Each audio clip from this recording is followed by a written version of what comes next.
Karma's a bitch. Ever heard that one? I have a few times. Today's word vitamin disputes that a bit because I don't agree 100%. I think in the West we've confused the whole concept of what karma is, and for some of it we're frightened of it and we see it as a form of punishment. And at the end of the day, what I've come to learn is that karma's not good or bad. It's like gravity. It's just a universal law of accountability. We can use it to work with or against ourselves. We can use the law of gravity to go flying and gliding, hang gliding, or jump off a building. Gravity will not judge our action as good or bad. It will just stay still as the law. So when I got clean and sober 20 years ago, I was really scared of that whole concept of karma, because the way I understood it then was that you have this debt to pay. You have a bank account, and if you've done lots and lots of negative stuff, nothing good will ever happen to you long term because you don't deserve it. You've got too much bad stuff you've got to clean up. And I didn't know how to clean that up. I didn't know how to stop this momentum of karma. And if you get the chance to read today's word vitamin, you'll see the little picture. And it's of just a cartoon man sitting in a circle of dominoes, and he's in the middle of the circle of dominoes on a chair, and what he's done is push that domino. Now we know the law of cause and effect. Those dominoes are all going to spiral down, soldier down, and this one's going to come around and hit him on the head. Now, that's just what's going to happen. It's a universal law, unless he does something.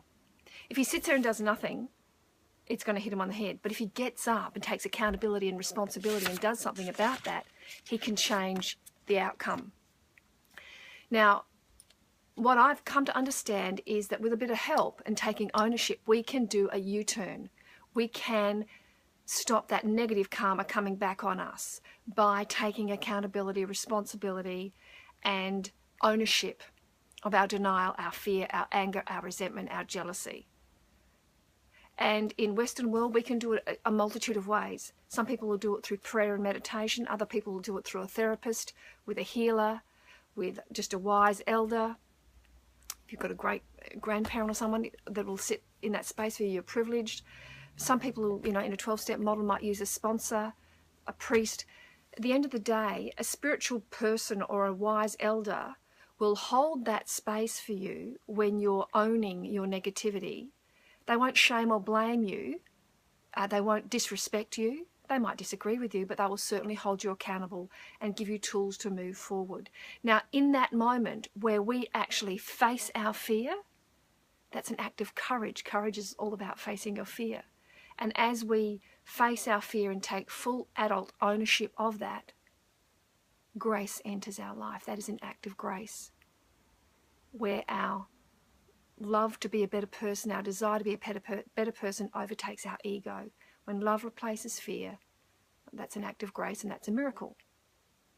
So in getting clean and sober, on a daily basis these days, I ensure that if ever fear, I've got momentum in my heart of thundering of fear or anything, that I actually take ownership of it and I speak up and I stand up for myself.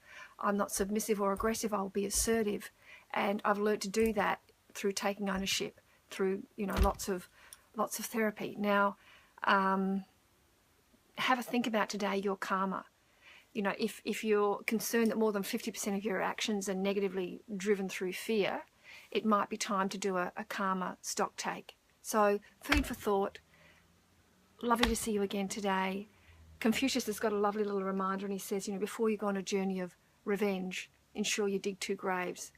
So rather than have to dig 2 graves, let's just intercept our negativity and work with the law of karma, not against it. Mwah. Lots of love. Great to see you again. I'll be back tomorrow. Bye.